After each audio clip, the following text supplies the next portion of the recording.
Hello everybody, this video is for one of my subscribers, Pamela. How you doing?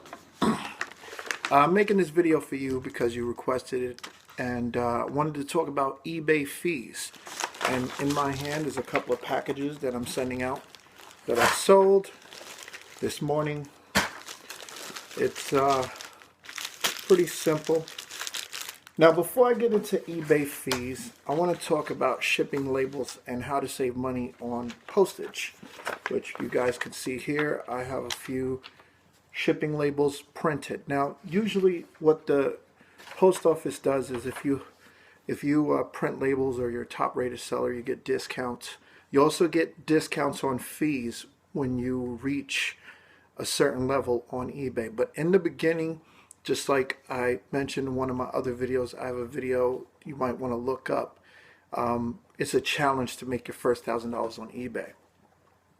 Now, a lot of the fees associated with selling online are discouraging, but they're not to be paid that much attention to, because in the grand scheme of business, usually one of the things you want to do is assume that your business is going to last forever. Keep that in mind. Assume your business is going to last forever. So for the instant seller, the person who wants to probably sell 3 items and then come back a year or 2 later and sell something else just because they don't have any use for it, you're going to be discouraged by the fees because you're not playing the game to win. You're not playing for longevity. You're not playing for long-lasting profits. I'm somebody who plays the game for long-lasting profits. So for me, the fees are something I ignore. One of the best ways to avoid a lot of the fees associated with eBay is to start an eBay store. It's going to save you a lot more money because you can list, depending on how much you pay for the store, how many items you want to list, you can list up to 150 items at no charge. But you do get charged for final seller fees, and those final seller fees can be discounted depending on what level you're on. See, for example, I'm a top rated power seller, so I'm going to automatically get 20% off of my fees, which means that what most people are going to pay in final seller fees, I'm going to pay 20% less. It wasn't this way for me in the beginning, but it is this way for me now. And it could be that way for you as well, if you're a seller online. But in the beginning, what you want to do is you want to shoot directly for profits right away. And I'm going to discuss this further in my book. And yes, I said it, I have a book coming up about eBay. But in particular, right now, I'm finishing the book that I'm writing right now. I'm actually sitting at my laptop finishing up the very last chapter to my book that I'm going to have available. I'm looking at March right now as far as when it's going to be available for sale. I think I'm going to go directly through Amazon. I might create a website for it so you can buy it directly from the website, but it's going to be an ebook.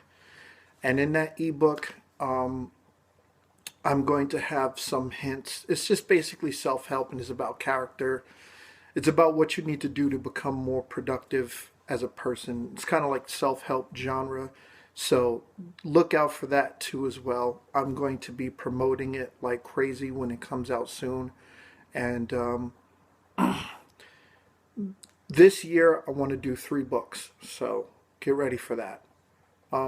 As far as the seller fees, please try to ignore it. You want to look more for profit. So one of the things you want to do as an eBay seller is you want to look at a few things that you would normally trash and get rid of and turn them into profit.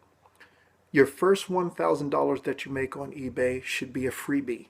They're going to be products around your house. You know how most people want to do spring cleaning and stuff like that? Find some of the items that you don't want anymore, because people will buy them, secondhand items and stuff like that, and list them and get them sold and make your first $1,000, and with the fees associated and stuff like that, because I think eBay charges you like 10% when you're uninitiated. And PayPal has a small fee too, but your $1,000 is going to be like more like 900 or 850.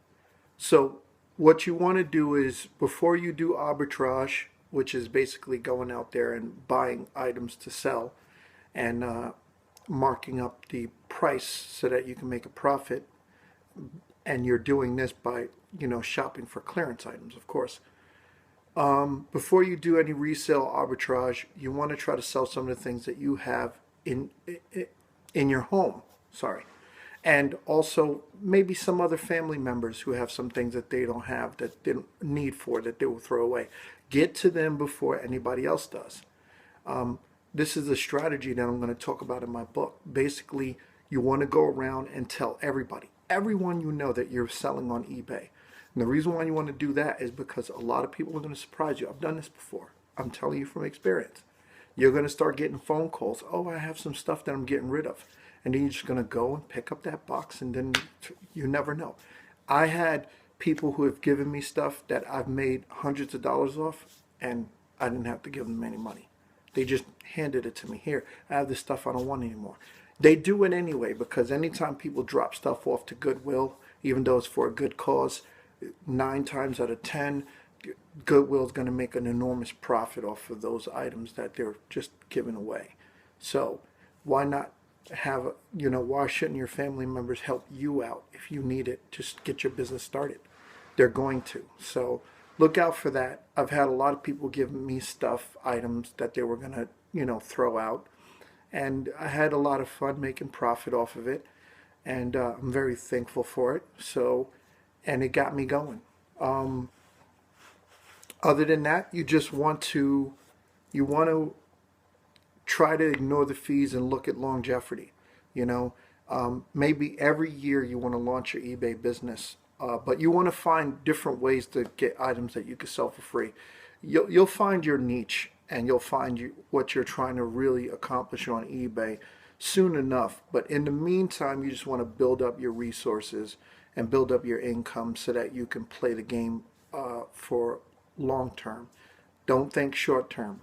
Short term thoughts are associated with eBay seller fees. That's an obstacle usually that you don't want to travel that road, because it's an obstacle that usually deters people. And the people who are deterred by it are people who are playing the short game. But if you want to play the long game, it's nothing that you're really worried about.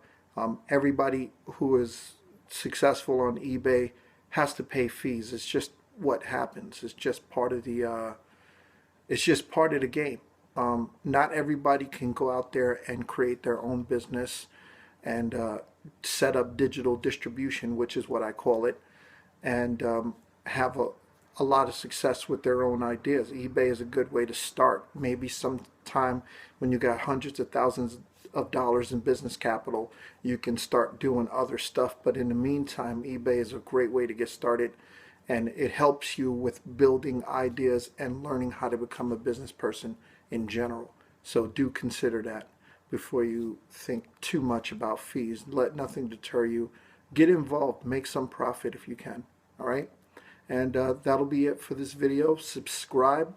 Share it with your friends. And thank you, Pam. I hope I answered your question. And if not, you can ask me more questions and we can talk further. If you need any more help as far as eBay is concerned, then let me know. We can discuss it further. All right? Peace.